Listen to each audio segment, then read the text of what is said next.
बात करते हैं दिल्ली की सियासत की, क्योंकि दिल्ली में जैसे जैसे वोटिंग की तारीख करीब आ रही है, प्रचार चरम पर है। सभी पार्टियों ने प्रचार में पूरा दमखम लगा दिया है। दिल्ली में जहां पर बीजेपी और आम आदमी पार्टी में कड़ी टक्कर देखने को मिल रही है, तो कांग्रेस भी पूरे दमखम से मैदान में है। बीजेपी अपनी तैयारी के साथ चुनावी बिसात बिछा रही है। आज प्रचार के दौरान अमित शाह की एक के बाद एक कई रैलियां, रोड शो हैं, जहां पर रोहिणी में उन्होंने आम आदमी पार्टी पर जमकर निशाना साधा। वहीं 8 तारीख को बीजेपी की सरकार बनने का दावा भी किया है। इधर जेपी नड्डा कृष्णानगर, शादरा में जनसभा को संबोधित करेंगे, जबकि राजनाथ सिंह की दिल्ली, कैंट और विश्वास नगर इलाके में प्रचार का जिम्मा संभाला है। इधर महाराष्ट्र के मुख्यमंत्री देवेंद्र फडणवीस मुस्तफाबाद, गोकुलपुर और साथ ही बाबरपुर में यानी कि 3 जनसभाओं को आज संबोधित कर रहे हैं। असम के मुख्यमंत्री हेमंत बिस्वा शर्मा करावल नगर में कमान संभाले हुए हैं और केंद्रीय मंत्री नितिन गडकरी, केंद्रीय मंत्री हरदीप सिंह पुरी, बिहार के उप मुख्यमंत्री सम्राट चौधरी, सांसद अनुराग ठाकुर, सांसद मनोज तिवारी और सांसद रवि किशन भी अलग अलग क्षेत्रों में बीजेपी के फेवर में माहौल बनाने में लगे हैं। जबकि कांग्रेस नेता राहुल गांधी बादली में कांग्रेस का परचम लहराने की कोशिश करते हुए नजर आ रहे हैं। लगातार हो रही रैलियां अलग अलग इलाकों में अमित शाह ने, जो कि बीजेपी के चाणक्य कहे जाते हैं, और जाहिर है कि उनकी स्ट्रैटेजी बीते चुनावों में, चाहे वो विधानसभा चुनाव हो या फिर लोकसभा चुनाव हो, वहां पर उनकी स्ट्रैटेजी धरातल पर पूर्ण होती हुई नजर आई है। देखिए बांसुरी स्वराज के साथ कैसे अमित शाह इस रोड शो में शामिल हुए, जनता का अभिवादन स्वीकार किया और इसके साथ ही बीजेपी कैंडिडेट के पक्ष में वोट मांगे गए, वोट करने की अपील उनकी तरफ से की गई। और इसी बीच में दिल्ली के चुनावों के दौरान भ्रष्टाचार यानी करप्शन का एक बड़ा मुद्दा बीजेपी लेकर आई है। आपदा कहते हुए कैसे दिल्ली वालों को तमाम सुख सुविधाओं से महरूम किया गया है, कैसे भ्रष्टाचार के चंगुल में दिल्ली वासी बंधते हुए नजर आ रहे हैं, फंसते हुए नजर आ रहे हैं, इस बात का जिक्र लगातार किया जा रहा है। फिर चाहे बांग्लादेशियों का या फिर रोहिंग्याओं का मुद्दा हो, ये तमाम ऐसे मुद्दे हैं जो कि अमित शाह की तरफ से उठाए गए। शीश महल को लेकर लगातार बीजेपी अग्रेसिव मोड में नजर आ रही है। रमेश बिधूड़ी के साथ जब जनसभा करते हुए नजर आए थे अमित शाह, तो वहां पर भी उन्होंने कहा था कि पक्का मकान हम दिलवाएंगे, रमेश बिधूड़ी को जीत दिला दो। इसी तरीके से तमाम रैलियों के दौरान बीजेपी कैंडिडेट्स के लिए वोट की अपील करते हुए न सिर्फ अमित शाह बल्कि बीजेपी के तमाम स्टार कैंपेनर, जिससे पहले खुद नरेंद्र मोदी, उत्तर प्रदेश के मुख्यमंत्री योगी आदित्यनाथ, ऐसे बड़े बड़े चेहरे हैं जिन्होंने दिल्ली चुनावों में पूरा दमखम लगा दिया है।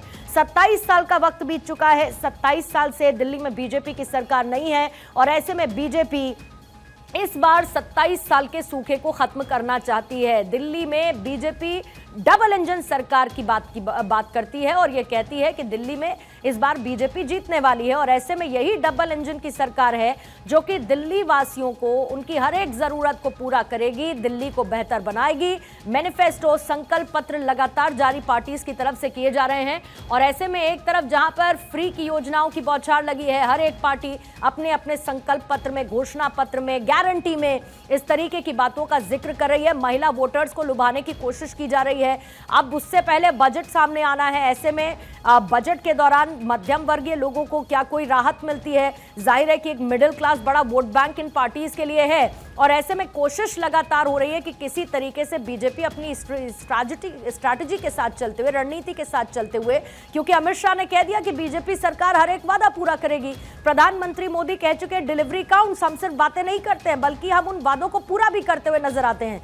रोहिणी में अमित शाह प्रचार कर चुके हैं, इसके बाद वजीरपुर में करेंगे शाम 4:30 बजे, शालीमार बाग में रोड शो उनकी तरफ से किया जाना है। तो तमाम बड़े चेहरे बीजेपी उतार चुकी है देश की राजधानी दिल्ली में।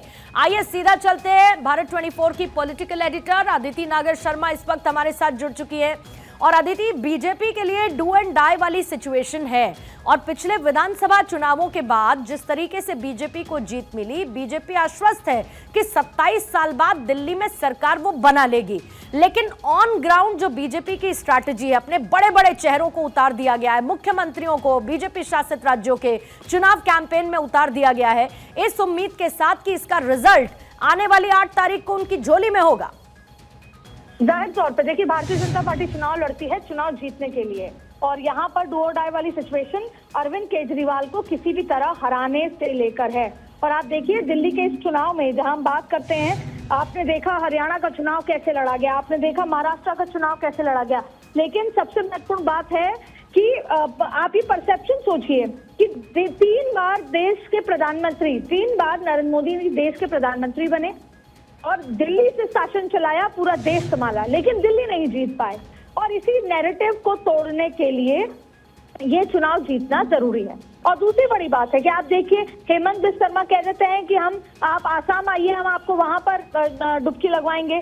जाहिर तौर पे जो 10 सालों में दिल्ली को नहीं मिला है, उन सभी बातों को बार बार जो है यहाँ पर सभी लोग उठा रहे हैं। अब आप देखिए, कल आपने प्रधानमंत्री मोदी की रैली देखी, उसको पूरा, उसके अंदर जो भी 9-10 पॉइंट्स थे वो ये दर्शा रहे थे कि दिल्ली का चुनाव किस तर्ज पे ले जाया गया है। आज फिर अमित शाह ने, अच्छा देखिए, सब आ रहे हैं कि अरविंद से अपने आम आदमी की इमेज से, और दूसरा सच बोलने के लिए। और आज कहीं ना कहीं ये साबित और ना ही वो सच बोलते हैं। चाहे फिर उन्होंने कहा था कि मैं आज उनकी गाड़ी किस में वो चलते हैं, पंजाब सरकार की लेक्सस। देखिए, सबसे बड़ी बात है कि आदिति, जरा आपको रोकूंगी क्योंकि आज महाराष्ट्र के मुख्यमंत्री देवेंद्र फडणवीस भी दिल्ली में मौजूद है, मुस्तफाबाद में, जहां पर चुनावी प्रचार करते हुए नजर आ रहे हैं। आइए जरा सीधी तस्वीरें पहले वहां की दिखा दें। वहां पर जो मेला चल रहा है कुंभ का, वहां जाते हैं, करोड़ों लोग वहां पर नहाते हैं और करोड़ों लोग आश्चर्य करते हैं कि गंगा जी साफ कैसे हो गई। करोड़ों लोगों के नहाने के बाद भी साफ गंगा जी देखने को मिलती है, लेकिन दिल्ली से बहने वाली, मात्र 20 किलोमीटर दिल्ली में बहने वाली यमुना जी को केजरीवाल जी साफ नहीं कर पाए। दोस्तों, हजारों करोड़ रुपया मिला, लेकिन सारा पैसा ये भ्रष्टाचार में समाप्त हो गया। जो आंदोलन करके आए थे, कहकर आए थे हम भ्रष्टाचार समाप्त करने के लिए आए हैं, उन्होंने जितना भ्रष्टाचार, देखिए, भ्रष्टाचार के मुद्दे को उठाते हुए इस वक्त आपको देवेंद्र फडणवीस आज 3 रैलियों को संबोधित कर रहे हैं, जनसभाएं कर रहे हैं। इसके साथ ही अमित शाह भी लगातार चुनावी दंगल में है। दिल्ली में चुनावी जंग इस वक्त अपने चरम पर जा पहुंची है, क्योंकि 5 तारीख नजदीक है जब वोटिंग होनी है। 8 तारीख को नतीजे आएंगे, दिल्ली में किसकी सरकार बनेगी ये तय होगी। लेकिन उससे पहले धुआंधार प्रचार इस वक्त चल रहा है। आदिति मेरे साथ बनी हुई है और इससे पहले भी आदिति लगातार हम इसी बात की, अभी देखिए आप सुन रहे थे देवेंद्र फडणवीस को, आदिति को एक बार फिर से हम देखिए जोड़ेंगे। अच्छा, इसी बीच में एक तरफ जहां पर देवेंद्र फडणवीस चुनावी रैली को संबोधित कर रहे हैं और इधर हरदीप सिंह पुरी से भी उन्होंने मुलाकात की है। देवेंद्र फडणवीस ने, महाराष्ट्र के मुख्यमंत्री देवेंद्र फडणवीस जो इस वक्त दिल्ली में चुनाव प्रचार कर रहे हैं, वो भी मुलाकातें भी कर रहे हैं। और दूसरी तरफ जहां पर चुनावी कैंपेन को भी आगे बढ़ा रहे हैं दिल्ली में। अभी आदिति जिस बात का जिक्र कर रही थी, क्योंकि कोशिश इस बात की है, और कोशिश नहीं, इस बात का दावा भी है कि दिल्ली में इस बार हम सरकार बनाएंगे। ये दावा तो बीजेपी कर रही है। आम आदमी पार्टी दूसरी तरफ ये दावा कर रही है कि बीजेपी सिर्फ और सिर्फ घोषणाएं करती जा रही है। वापस एक बार अदिति के पास चलते। अदिति, अपनी बात को आप पूरा करेंगे। देवेंद्र फडणवीस को भी इस वक्त हम सुन रहे थे, वो करप्शन का जो मुद्दा है, शायद एक ऐसा मुद्दा जो आम आदमी पार्टी के लिए गले की फांस बना हुआ है, और बीजेपी उसको इनकैश करने की पूरी कोशिश अपनी हर एक चुनावी रैली में करती हुई दिख भी रही है। देखिए पूर्णिमा, मैं जितने दिल्ली के अलग अलग जगहों पर गई, मुझे ये साफ नजर आया है कि दिल्ली की जनता को साफ हवा से तो मतलब नहीं है। ना तो वो साफ हवा की बात कर रही है, ना अगर इस पूरे चुनाव में कोई बहुत इंपॉर्टेंट चीज जो अगर लोगों के जहन में चल रही है, तो वो अभी भी धर्म है, फिर जाति है, फिर फ्रीबीज है। तो आप ये समझ सकते हैं कि दिल्ली का चुनाव, देश की राजधानी दिल्ली का चुनाव कहां पर है। और आपको पूर्णिमा मैं आज फिर कह दूं कि आपको अगले बार फिर मास्क लगा के घूमना होगा, इन्हीं ग्रैब 2 ग्रैब 3 लगेंगे, ये तमाम चीजें होंगी, क्योंकि साफ हवा की बात कोई नहीं कर रहा। अब बात आती है कि पिछले 10 सालों में दिल्ली का विकास हुआ या नहीं हुआ। पिछले 10 सालों में यमुना साफ हुई या नहीं हुई। पिछले 10 सालों में क्या पीने का पानी साफ आया, यहाँ तक कि नहाने का भी पानी साफ आया या नहीं आया, इन पर चुनाव हो रहा है। अगर हम दिल्ली के चुनाव को देखें तो भारतीय जनता पार्टी की जो सबसे बड़ी एज है, वो आज भी हिंदू वोट बैंक है।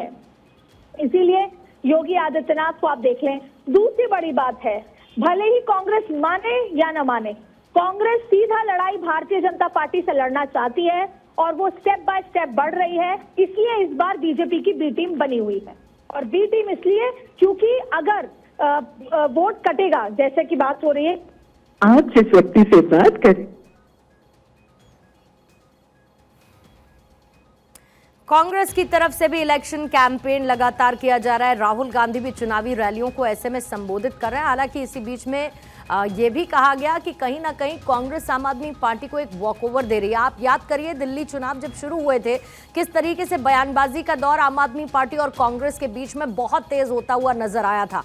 फिर उसके बाद उस बात को कहीं ना कहीं थोड़ा डाउन किया गया, लेकिन फिर एक बार से बयानबाजियों का दौर बहुत तेज हुआ। आम आदमी पार्टी वर्सेस कांग्रेस, ये सवाल उठते रहे कि कौन किसकी बी टीम। एक तरफ जहां पर आम आदमी पार्टी कांग्रेस को लेकर कह रही है कि वो बीजेपी की बी टीम है, तो दूसरी तरफ कांग्रेस कहती है कि आम आदमी पार्टी बीजेपी की बी टीम है। बीजेपी कहती है कि हम अपने दम पर न सिर्फ चुनाव लड़ रहे हैं बल्कि चुनाव जीतकर भी दिखाएंगे। आइए सीधे आपको लिए चलते हैं दिल्ली के कृष्णा नगर। जेपी नड्डा कर रहे हैं इस वक्त एक चुनावी रैली को संबोधित। जरा उधर पीछे से भी आवाज आनी चाहिए। दोगे ऐसे लोगों को? मित्रों, इनका एक ही काम था, मोदी जी को गाली दो, केंद्र सरकार पर दोषारोपित करो, जनता को गुमराह करो और जनता को लड़ा करके अपने जाकर के शीश महल में सो जाओ, आराम करो। यही काम इन लोगों ने पकड़ा था। और मित्रों, मैं एक बात और कहना चाहता हूं, यह सरकार एक ऐसी सरकार बनी जिसने जिस नाम पर सरकार में आई उस नाम पे कोई भी रिकॉर्ड तोड़ने में कोई कसर नहीं छोड़ी। यही लोग थे ना जो रामलीला मैदान में भ्रष्टाचार के खिलाफ आंदोलन कर रहे थे। बोलो, यही लोग थे ना? बोलते थे हम कट्टर ईमानदार हैं, कट्टर ईमानदार हैं। ये ऐसे कट्टर बेईमान निकले और ऐसी कट्टर बेईमान सरकार निकली जिसके मुख्यमंत्री, उप मुख्यमंत्री, उनके मंत्री और उनके 5 विधायक जेल की हवा खा करके आए, जेल की हवा खा करके आए। कहते हैं कि हम शिक्षा में परिवर्तन लाएंगे। न्यूयॉर्क टाइम्स में छप रहा है, दुनिया में हमारी वाह हो रही है। शिक्षा छोड़ करके 2800 करोड़ रुपए के शराब के घोटाले में पड़ गए। 2800 करोड़ रुपए का शराब का घोटाला किया। आजकल एक ऑडियो बड़ा वायरल हो रहा है जिसमें इनका ही एमएलए बोल रहा है कि शराब घोटाले पर शराब के नीति को मैंने कहा कि शराब नीति बंद करो, ये गलत है। तो मनीष सिसोदिया ने कहा तेरे को नहीं मालूम, हमें अन्य प्रदेशों में भी चुनाव लड़ना है, हमको पैसे कमाने हैं, इसलिए शराब नीति चालू रहेगी। और 2800 करोड़ रुपए का घोटाला कर दिया। मित्रों, उसी तरीके से अभी चर्चा हो रही थी कि हम आपके हर घर नल, हर घर जल पहुंचाएंगे। इन्होंने जल बोर्ड का ऑडिट ही नहीं होने दिया, ऑडिट ही नहीं होने दिया और 28,000 करोड़ रुपए का घोटाला कर दिया। 28,000 करोड़ रुपए का घोटाला। बोलो, आपके घर में पानी आता है क्या? और आता है तो गंदा पानी आता है कि नहीं? गंदा पानी है कि नहीं है? ये दिल्ली की सेवा कर रहे हैं। जल बोर्ड का घोटाला। बोलो, टैंकर माफिया चल रहा है कि नहीं चल रहा है? ये आपदा पार्टी की देखरेख में फल फूल रहा था कि नहीं फूल रहा था? ये 28,000 करोड़ रुपए का घोटाला करके इनको हाई कोर्ट ने कहा, इनको सुप्रीम कोर्ट ने कहा कि अगर तुम टैंकर माफिया पर काबू नहीं पा सकते हो तो हमें बताओ, हम दिल्ली पुलिस को काम देंगे।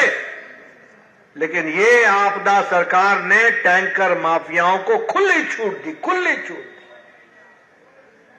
उसी तरीके से अगर मैं बात करूं, बतौर स्वास्थ्य मंत्री बोल रहा हूं, इनका जो मोहल्ला क्लिनिक है ना, इसमें 65,000 बोगस टेस्ट हुए, लेबोरेटरी टेस्ट 65,000, यानी 65,000 फर्जी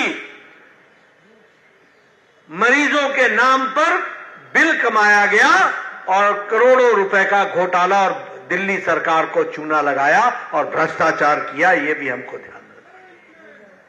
दवाई में 300 करोड़ रुपए का घोटाला किया, 300 करोड़। ये कट्टर ईमानदार, ये क्लस्टर भ्रष्टाचारी 300 करोड़ रुपए का घोटाला कर गए और दवाई का टेंडर अपने नजदीकी रिश्तेदारों को देने का काम किया, तो वो हमारे इन सरकार के मंत्रियों ने किया। आपने देखा था ना, एक मंत्री जेल में मसाज करा रहा था, याद है? याद है कि भूल गए? ये 300 करोड़ रुपए वाले घोटाले वाले हैं, सगे रिश्तेदारों को ठेका देने वाले। और ये शिक्षा की बात करते हैं। आरटीआई ने बताया है कि दिल्ली में 2/3 स्कूल में साइंस की पढ़ाई ही नहीं होती। 10वीं और 11वीं में साइंस की पढ़ाई नहीं होती। बोलो, ऐसी सरकार को रहने देना है क्या? जरा जोर से बोलो भाई, 5 तारीख को ये जवाब देना है, रहने देना है क्या? मित्रों, इन्होंने लगाया पैनिक बटन बसों। तो कृष्णानगर से वजीरपुर आपको लिए चलते हैं, जहां पर इस वक्त अमित शाह जनता को संबोधित कर रहे हैं। जय जय श्री राम। मंच पर उपस्थित श्री अशोक भारद्वाज जी, श्री वीरेंद्र गोयल जी, अजय खटाना जी, नितिन बत्रा जी, सतीश गर्ग जी, डॉक्टर महेंद्र, आगे आओ महेंद्र भाई, जोर से ताली बजाओ महेंद्र नागपाल के लिए भाई। महेंद्र नागपाल जी, श्रीमती सोनिया कोहली जी, अरविंद लाकड़ा जी, प्रवेश कुमार टोनी जी, उमाकांत जी, और आज जिनको जिताने के लिए आया हूं, बहन पूनम भारद्वाज जी। पूनम जी आगे आइए जरा, जोर से ताली बजाओ बहन जी के लिए। और आज के कार्यक्रम में आए हुए प्यारे भाइयों, बहनों, माताओं और मेरे जिगर के टुकड़े जैसे युवा मित्रों, आप सभी को राम राम। भाइयों बहनों, सबसे पहले यहां पर स्थित झूलेलाल मंदिर और सनातन धर्म मंदिर को प्रणाम कर मेरी बात की शुरुआत करता हूं। मुझे कोई लंबी बात नहीं करनी है, मैं सीधा आपको पूछने आया हूं कि 10 साल से दिल्ली में केजरीवाल की सरकार है। वजीरपुर वालों, कूड़ा साफ करने का इंतजाम ठीक हुआ है क्या? जरा जोर से बोलो, हुआ है क्या? साफ पीने का पानी मिलता है क्या?